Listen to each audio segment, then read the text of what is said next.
For 20 years, she'd broken every tenant who dared defy her. Then The old compound stood at the end of Isenwa Street, tall and intimidating, like a monster glaring at those who dared step close. Everyone knew the house, everyone feared its owner. Madame Didiamica, the landlady, was a woman whose heart seemed carved from stone. She smiled rarely, and when she did, it meant trouble for someone. Tenants whispered stories about her wickedness, but whispering was all they could do, because speaking too loudly brought her wrath like thunder. Rent was paid like tribute to a cruel queen. If someone delayed even a day, she would throw their belongings outside, shame them publicly, and curse them without mercy. Mothers cried, children trembled, and men felt powerless. She didn't care if someone was sick, jobless, or struggling. She only cared about money and control. People stayed only because the rent was cheaper than other places, but the price they paid in humiliation was greater. Yet behind her iron heart lay secrets no one knew, secrets that explained why she was the way she was, secrets that destiny was preparing to expose. Life continued in that fearful compound until one quiet evening when a new tenant arrived. He was calm, respectful, and surprisingly bold. Unlike others, he didn't bow his head when Madame Didiamica looked at him.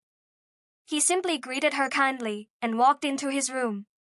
From that moment, the wind of change began to blow across the compound. His name was Chinidu, a simple man with a gentle voice and a mysterious calmness in his eyes.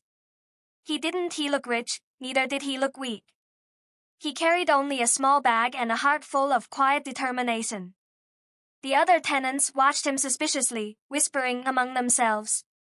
They wondered why anyone would willingly come to this place of misery. The children were the first to like him. He greeted them warmly, told them short funny stories, and smiled in a way no one in that compound had seen in years. The women admired his politeness, especially when he helped carry heavy water buckets without being asked. The men respected him, though they couldn't understand why he didn't fear the landlady like everyone else. Madame Didiamica watched him closely. Something about him annoyed her. He wasn't shaken by her presence, didn't avoid eye contact, and didn't shrink away when she barked orders. She decided she would test him soon. After all, no one ever lived peacefully in her house. To her, fear was power, and power was her life. Meanwhile, Chinidu quietly observed everything happening in the compound. He saw the pain the tenants hid behind forced smiles. He saw the tears of a widow insulted publicly for paying late. He saw children terrified of playing freely because of the landlady's constant yelling. Something dark lived in the house, and Chinidu could feel it. He wasn't just there to stay, he was there for a purpose. And soon, that purpose would begin to unfold. Days passed, and Madame Didiamica intensified her wickedness. It was as if she felt threatened by Chinidu's calm presence. She insulted tenants at every opportunity, reminding them she owned the land, the house, and their fate within it. She increased rent suddenly, knowing many could barely afford food. She locked the compound gate at odd hours, trapping people outside until morning, laughing as they begged. One evening, heavy rain poured, and a young mother returned late with her child, soaked and shivering. The landlady refused to open the gate. The baby cried in the cold while the mother pleaded on her knees. Instead of sympathy, Didiamica shouted, "Let this teach you discipline." Chinidu stood in silence watching, his fists clenched. That night, something inside him hardened. The compound suffered in silence. Some tenants considered leaving but had nowhere to go. Others prayed daily for freedom from her wickedness. But Madame Didiamica believed nothing and no one could challenge her. She fed on their fear like food.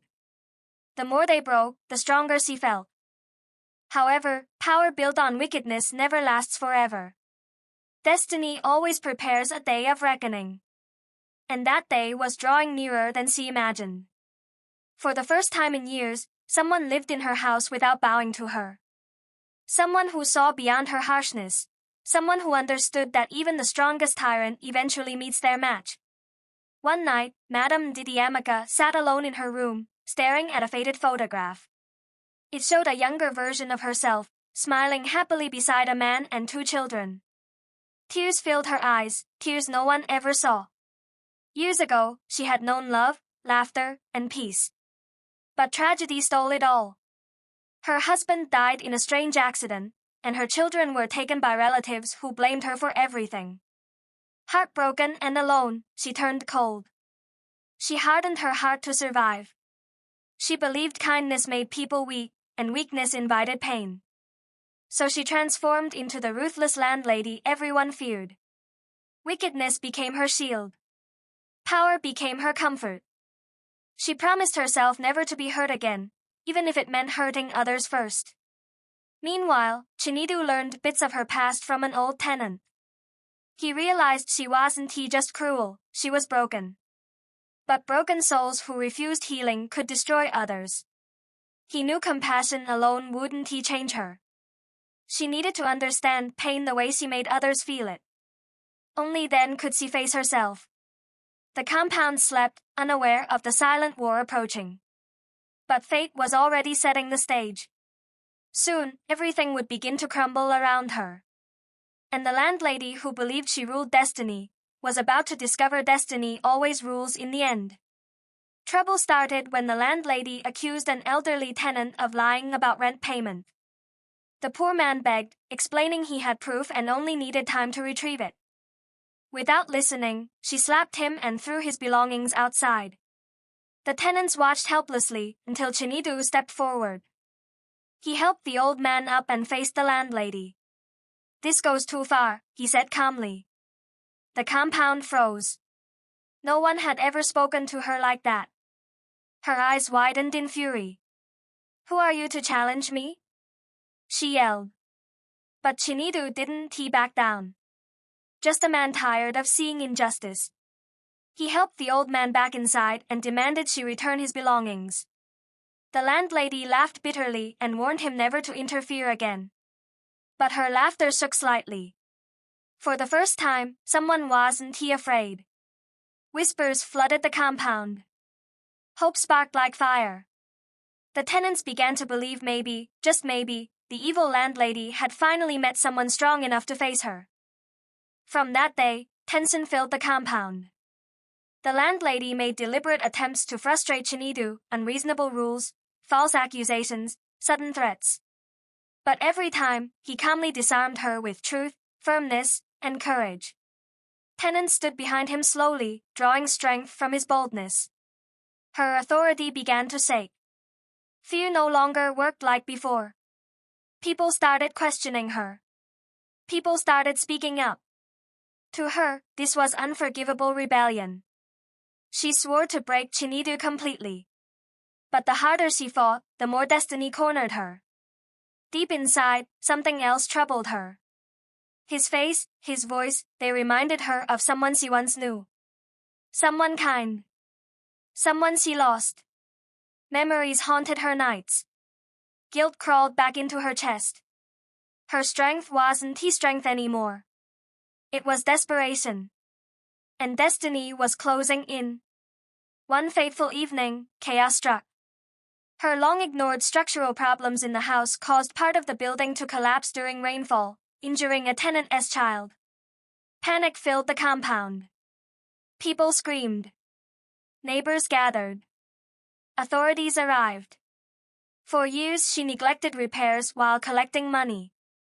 Now consequences had come. The parents of the injured child cried in agony. Tenants exploded with anger. For the first time, she stood shaking, powerless. Laws were invoked. Complaints rushed forward. She was forced to face reality. She wasn't a queen, she was a reckless landlord responsible for suffering. Chinidu didn't mock her. Instead, he helped rescue the child and coordinated emergency help. His kindness struck her heart like lightning. The same kindness she buried years ago. For the first time in years, she felt ashamed. That night, the compound gathered. Not to fear her, but to speak. They poured out years of suppressed pain. Mothers cried. Men expressed humiliation. Children trembled while talking about fear of her voice. Every word pierced her soul. Then Chinidu spoke last. Calm. Firm. Honest. You lost everything once. But instead of healing, you chose to make others suffer. Pain doesn't justify cruelty. You became the monster that once destroyed your peace. She broke. Tears flowed uncontrollably. Her pride shattered. The mighty landlady finally bent, not to force, but to truth. For the first time, she apologized. A real apology. A trembling apology. A human apology. Karma didn't destroy her. It humbled her. Weeks passed. The compound slowly changed. Repairs began. Rules became fair. She reduced rent, compensated those harmed, and publicly corrected wrongs. Many didn't trust her at first, but consistency softened hearts. She became someone new, not perfect, but human again. Chinidu stayed quietly, guiding her transformation. He wasn't an enemy. He was the instrument destiny sent. For the first time in years, laughter returned to the compound. One morning, she called Chinidu privately to thank him. Her voice shook with sincerity. I used to think strength meant making people fear me.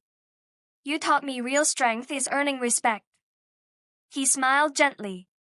Then revealed the truth. He knew her late husband. He was once like a son to him. Before dying, he asked Chinidu to look after her if life ever turned dark. Destiny had brought him at the right time. Her tears flowed freely, not of sorrow, but of release. The evil landlady had finally met her match, not someone who destroyed her, but someone who changed her. And the compound was never the same again.